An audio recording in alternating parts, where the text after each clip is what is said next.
Have you ever wondered why love, which promises warmth and healing, so often turns into a source of intense pain? Why do we enter into relationships hoping to find happiness, only to find ourselves trapped in emptiness, as if in silent captivity, from which it is difficult to escape? And why do so many people remain in relationships that exhaust them, afraid to take a step into the unknown? How is it that even when holding someone's hand, you can feel hopelessly lonely? These questions touch the deepest chords of the human soul. And Carl Jung, a thinker who seemed to see not only through human eyes but also through human shadows, gave an answer that could turn your idea of love upside down. He said that sometimes loneliness is not a loss but the strongest ally. Not because of a rejection of love, but because of a desperate need to find your true self.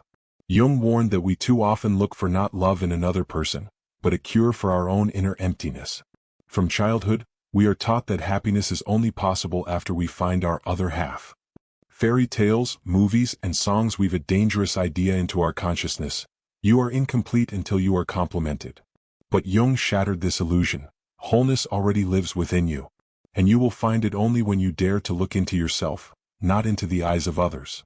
When we fall in love, we rarely see the real person in front of us. We see a screen onto which we project our deepest fears and most secret desires. We attribute to others what we think we lack, a sense of security, recognition, meaning. We call it love, until the illusion shatters, revealing a truth from which there is no escape. And it is at this moment that the most dangerous journey begins, the encounter with ourselves. Sooner or later, the moment comes when the illusion dissolves, and we realize that no one but ourselves can fill our inner void.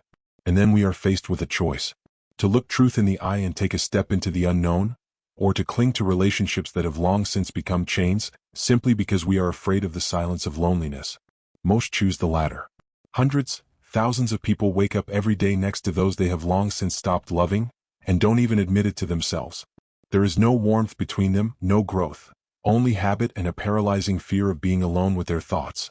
Jung called this the shadow, those hidden parts of ourselves that we do not want to see in the mirror of our own soul.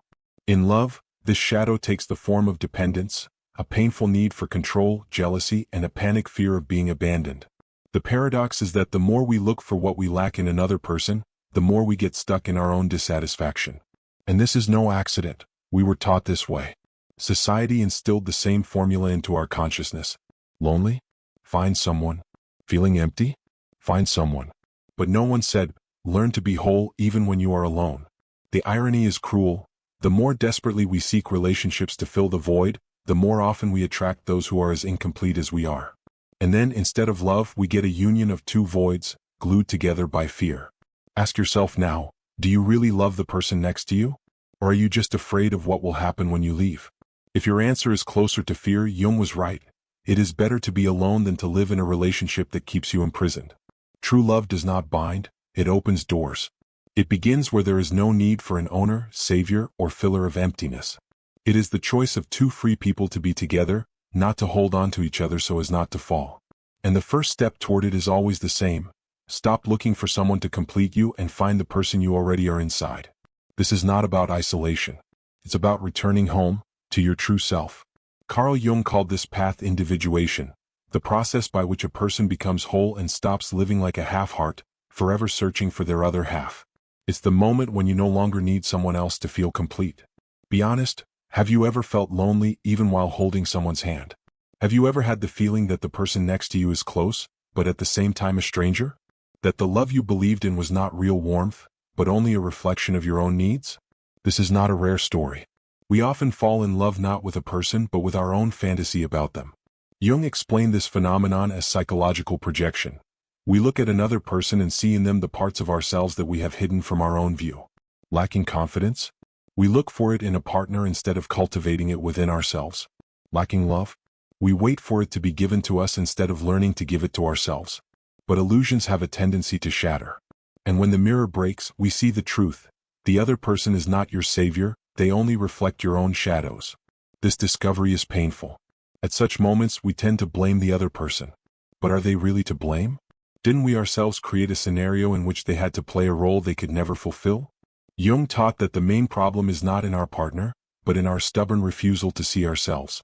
For decades, society has taught us to seek fulfillment in love instead of sharing what we already have. We enter into relationships with a feeling of incompleteness, hoping that the other person will add the missing parts to us. But this is a trap. Love built on need turns into a prison where both feel the burden of expectations and the fear of disappointment. Jung argued that true relationships are only possible between two whole people. If your sense of worth depends on another person, it is no longer love, it is dependence. Because love is not an attempt to fill a hole inside. It is the meeting of two complete worlds that have decided to share their light. It is a choice, not a need. But most people are afraid of loneliness. Society makes us believe that being alone means losing. But Jung saw it differently. Loneliness is not the absence of company but the absence of connection with oneself. The deepest loneliness is not when you are alone, but when you are with someone but you are not in their eyes. How many people endure indifference or even contempt, convincing themselves that it is better than being alone? Jung warned, living in a relationship out of fear of being alone is the worst form of loneliness. And true freedom begins only when you learn to be at peace with your reflection in the mirror. How can you break out of this endless cycle? Carl Jung offered an answer: individuation. This is the path to wholeness. He taught us to accept our shadows, to face the dark sides of ourselves, and to develop what we sought in others, to become a person who does not depend on the recognition or love of others. Only then can you truly love, without losing yourself. Imagine a relationship where the fear of losing your partner does not rule your heart, because you know your true value. Imagine love that does not bind but gives wings. Such love exists. But it does not begin with the search for someone outside, but with a return to oneself. Jung said, we cannot love another unless we first love ourselves. Loneliness is not an enemy but a teacher.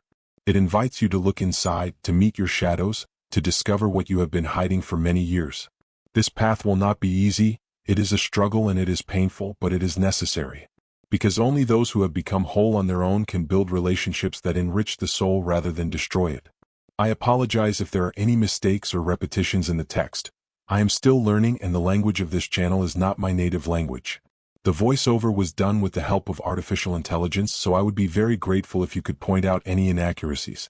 I would also be happy to read your thoughts and stories in the comments. Your support inspires me to look for new interesting topics.